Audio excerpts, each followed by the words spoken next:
आप लोगों के चरणों में इस दास का प्रणाम। और सबसे पहले गुरुदेव भगवान के चरणों में प्रणाम करने के तुरंत बाद आज लाया हूं एक और खास बात। मेरे सनातन भाइयों बहनों पूज्य जनों, आप लोगों को जिसको पता है वो तो भैया मुझे करेक्ट करना, लेकिन जिसको पता नहीं है उसको मैं आज थोड़ा जानकारी देना चाहता हूं।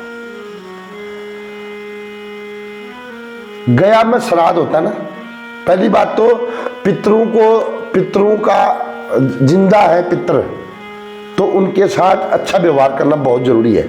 अगर पितर नाराज है तो भाई साहब आपके वंश में कभी सुख नहीं आएगा, ये गारंटी समझो। मरने के बाद अगर बहुत ज्यादा पितर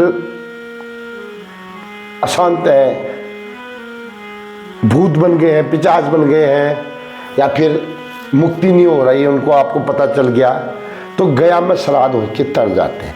अब ये गया में क्यों तरते हैं, इसकी कथा, गया में श्राद्ध होता है सबको पता है, पर गया का रहस्य क्या है ये दास आज लाया है। एक गय नामक असुर होता था तो राक्षस, लेकिन बड़ा तपस्वी था साहब,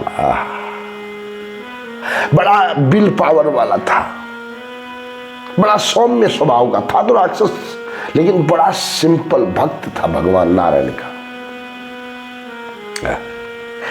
एक पांव में खड़ा होकर तपस्या करने के लिए खड़ा हो गया, उतरा ही नहीं।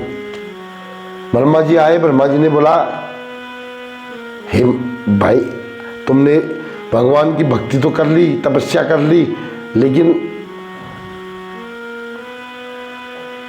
अब क्षेत्र इतना पवित्र हो गया कि आपकी कृपा चाहिए कि हमको ये यज्ञ करना है, तो थोड़ा हमको आपका शरीर चाहिए।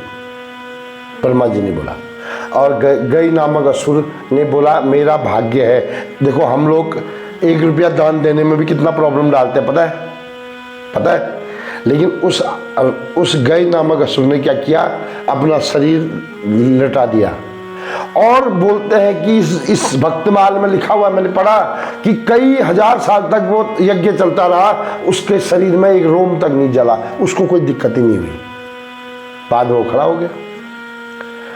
अब नारायण का भक्त था वो, बाद में नारायण आए, नारायण ने उसको उसके हृदय प्रवेश में खड़ा होकर गदा लेकर खड़े हो गए, बाकी देवता उसके शरीर में बिठा दिए।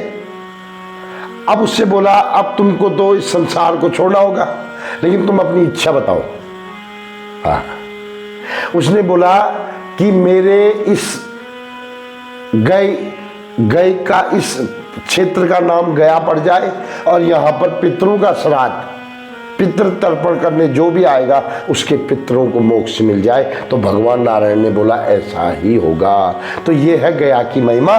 कैसी लगी आपको? जिसको पता था, जिसको ठीक है, जिसको नहीं पता था वो कमेंट बॉक्स में अपनी राय दें। ये बहुत बड़ी अच्छी बात बता रहा हूं मैं, क्योंकि ये पितृ श्राद्ध से रिलेटेड है। राधे राधे तो बोल ही देना, आज नहीं तो कल तो बोलना ही पड़ेगा।